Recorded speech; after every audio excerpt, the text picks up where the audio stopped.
داستان سنیے. داستان کا ایک مسئلہ ہی سن لیجئے. وہ یہ ہے کہ عام طور پہ لوگ اس طرح کا سوال کرتے ہیں کیا کہ چپل الٹا رہنے سے کیا ہوتا ہے. چپل الٹ جانے سے کیا ہوتا ہے. چپل الٹ جانے سے کیا ہوگا؟ پہننے میں نہیں ہوگا اور کیا ہوگا؟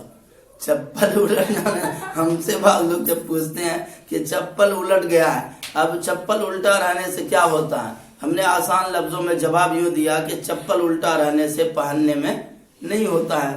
یہی جواب ہے. لیکن البتہ بعض لوگ کہتے ہیں, یہ مذاق میں نہیں پوچھ رہا ہوں, چونکہ عوام میں یہ باتیں پھیلی ہوئی ہے اور رائج ہے کہ چپل الٹا رہنے سے نحوست آتی ہے, گھروں کے اندر بے برکتی ہوتی ہے, روزی چلی جاتی ہے.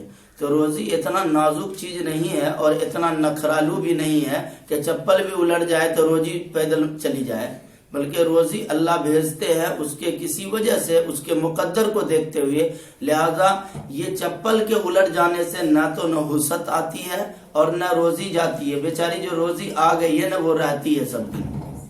شریعت کی نظر میں چپل الٹ جانے سے, ایک صاحب مجھ سے کہنے لگے کہ حضرت علی رضی اللہ تعالیٰ کا میں نے کہیں قول پڑھا ہے کہ حضرت علی رضی اللہ تعالیٰ فرماتے تھے کہ چپل الٹ جانے سے رزق میں بے برکتی آتی ہے, رزق میں بے برکتی آتی ہے, بے حرمتی ہوتی ہے. ہم نے کہا حضرت علی رضی اللہ تعالیٰ کا یہ قول کس کتب کے اندر موجود ہے, اس کا نام آپ پیش کر سکتے ہیں؟ تو انہوں نے کہا سوشل میڈیا پہ میں نے کہیں پڑھا تھا کہ حضرت علی رضی اللہ تعالیٰ کے قول کو سے بتایا گیا کہ چپل الٹنے سے نحوست آتی ہے.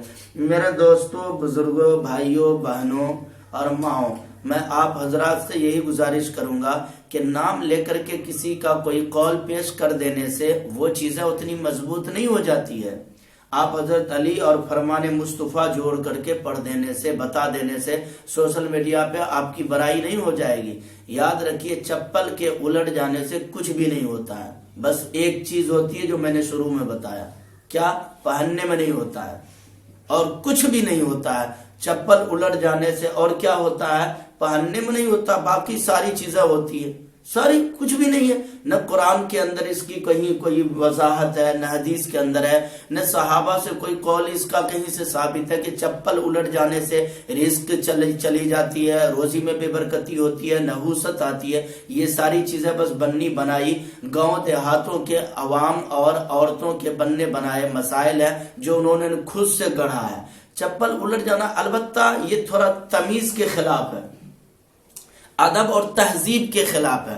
پڑھے لکھے لوگوں کے سامنے چپل الٹی ہوئی ہو تو اچھا نہیں لگتا, کیونکہ بعض مواقع ایسے ہوتے ہیں کہ چپلوں کے تلی میں کبھی پرندوں کا بٹ پڑا ہوا ہوتا ہے, کبھی ناپاکی اور گندگی لگی ہوئی ہوتی ہے, جس کی وجہ سے تھوڑی سی تہذیب اور ادب کے خلاف لگتا ہے, تھوڑا سا نظافت کے بھی خلاف ہے کہ غلاظت لگا ہوا ہے, غلاظت ہے, چلو اس کو سیدھا کر دو. اس کے علاوہ اور کوئی بات نہیں ہے.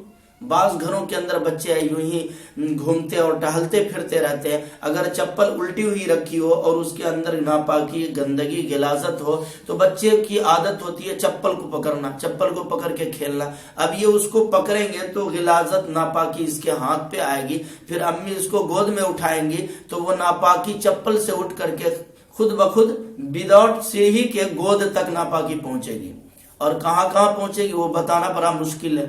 اور کبھی کبھی ہوتا ہے بچوں کے چپل کے کھیلنے کی وجہ سے ہاتھ میں جو ناپاکی لگی یہ کبھی کبھی بیڈ تک بھی پہنچ جاتی ہے, انسان کی چادر تک کو خراب کرتی ہے. یہ بچے پھر ان کو کیا معلوم ہے پاک ناپاک اور غلاظت اور نظافت, ان کو کیا معلوم ہے. انہوں نے کھیلا, چپلوں سے گندگی اٹھی اور اٹھ کر کے چلی گئی, پھر بیڈ پہ چڑھا, پھر اس میں پوچھا, پھر تکیا کو خراب کیا.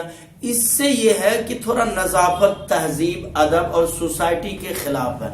باقی ان کے اوپر جو یہ باتیں گڑھی جاتی ہے, روزی جاتی, نحوست آتی ہے, ان باتوں کا میرے دوستوں, بزرگوں, کبھی قرآن و حدیث کے اندر کہیں کوئی شکل موجود نہیں ملتا, کہیں کچھ بھی نظر نہیں آتا. اس لیے ان واہیات چیزوں سے ہم سب کو بچنا چاہیے. اللہ تعالی ہم سب کو ان واہیات چیزوں سے بچنے کی توفیق عطا فرمائے, سنت اور شریعت کو پھیلانے والا بنائے. خامخواہ توہمات اور واہیات چیزوں میں پڑھ کر کے اپنے وقت کو ضائع کرنے سے ہم سب کی حفاظت فرمائے.